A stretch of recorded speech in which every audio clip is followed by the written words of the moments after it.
Welcome to this explainer. You know, when we think of Italian football, our minds usually go straight to those tactical masterclasses, right? The famous defensive locks, the catenaccio, but today we're going to look past the score lines and uncover something way more visceral. We're diving into the raw power, the unrelenting stamina, and the sheer physical force behind Italy's greatest World Cup goals. We're talking about those unforgettable moments where players literally impose their bodies on the game to force a victory. So, here's our roadmap for today. We'll be hitting the game of the century, Rossi and Tardelli's roar, Roberto Baggio's magical run, Vieri's pure physical power, that unforgettable 2006 World Cup triumph, and finally, tactics and power against England. Let's get into it. Just look at this timeline. It really shows an unmatched longevity of dominance. Notice how, across 4 whole decades, these entirely different generational talents stepped up. But as you'll see, the common thread here isn't just incredible skill. It's the exact moment these guys unleashed their most punishing, exhausting physical performances to completely break their opponents. All right, Section 1. The game of the century. Overcoming exhaustion.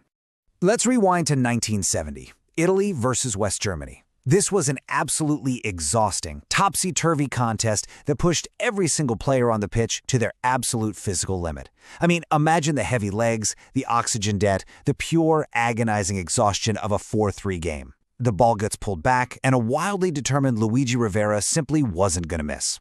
He pushed those tired, burning muscles into the perfect position, fooling the goalkeeper to find the corner of the net. It wasn't just about venom on the shot, it was about the sheer physical endurance to actually make that run when literally everyone else was standing still.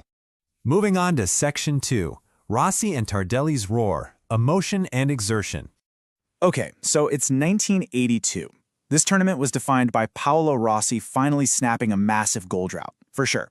But it was also defined by Marco Tardelli delivering a moment of pure, unfiltered physical emotion. Just imagine the sheer vocal energy of that broadcast call, echoing the deafening roar of the crowd. Schiera waits for support, picks out Tardelli, and he strikes the ball absolutely perfectly. But honestly, it's how he struck it that tells the real story of Italian physical commitment. The crucial point here is the physical exertion. Tardelli is falling completely backwards. His body is entirely off balance, basically defying gravity and momentum, yet he somehow manages to generate the torque for this majestic, wonderful strike goalwards. It was a display of bodily control so incredibly powerful that it literally brought the octogenarian Italian president to his feet in the stands. Just amazing. All right, Section 3. Roberto Baggio's magical run, carrying the weight. Getting into the 90s, we hit an era of immense pressure and individual resilience. Players were physically carrying the dead weight of a struggling team on their shoulders through pure stamina. Before Baggio really took the reins, there was the intense pressure of Italian 90. Salvatore Schillaci secured the Golden Boot with 6 goals in that tournament. Think about the heavy physical and mental toll of stepping up to smash home a high-stakes penalty under the crushing pressure of your home country, taking the team 2-1 ahead with under 5 minutes to go. That takes serious guts and a remarkably steady heart rate. But then, look at the relentless pressure in 1994. Baggio literally dragged a 10-man team through the trenches against Nigeria. They were down a man, battling total exhaustion, and Baggio somehow found the stamina to edge them ahead. Then, against Spain, it took a blasting 40-yard dead sprint from Signori just to set Baggio up to dig them out of another hole. By the time he destroyed Bulgaria with that exquisite chip, Baggio had shown incredible physical endurance, scoring when his squad was completely against the ropes. Which brings us to Section 4, Vieri's pure physical power, brute force.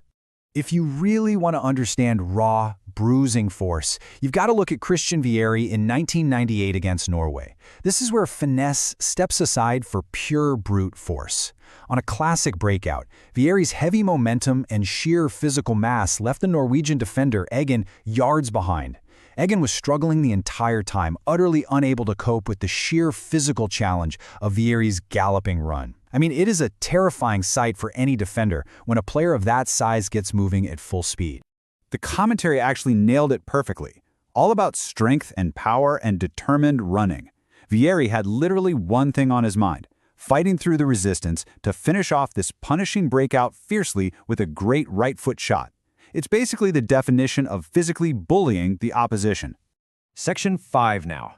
The 2006 World Cup triumph. Aerial dominance. Fast forward to 2006. Italy's famous tactical mastery was backed up by lung-busting sprints and towering physical dominance in the air. The semifinal against Germany, that was a grueling, exhausting test of wills. But in the final, dying moments, when legs should have been entirely gone, Grosso unleashed a brilliant strike right into the top corner.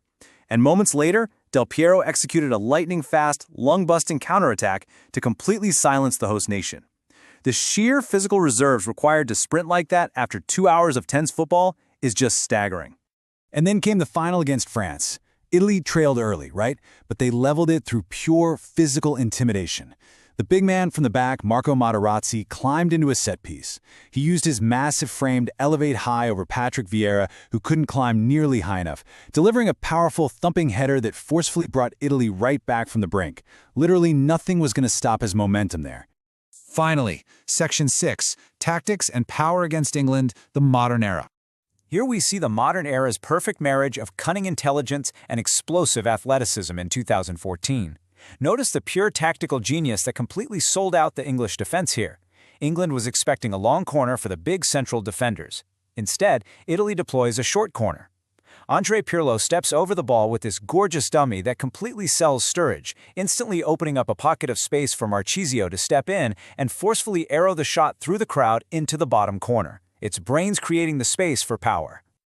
But the real climax of this game was, once again, pure physical dominance. Candreva finds a pocket of space and delivers a sumptuous cross. England is caught completely flat-footed, but Mario Balotelli isn't. Super Mario explodes upward, elevating his powerful frame high above the crowd to meet the ball, punishing the defense with a towering header. So, to wrap up this explainer, we really have to ask ourselves, does any other nation combine tactical genius with such devastating physical force when the whole world is watching? From Rivera's exhausting final push in 1970, to Vieri's brute strength, to Materazzi and Balotelli dominating the airspace, Italy continuously manages to summon this punishing blend of finesse and sheer bodily power exactly when the stakes are highest. The next time you watch the Azzurri play, look past the tactics board. Watch the sheer physical toll they are willing to exact on their opponents and on themselves to achieve glory. Will we ever see another golden generation dominate the pitch quite like this?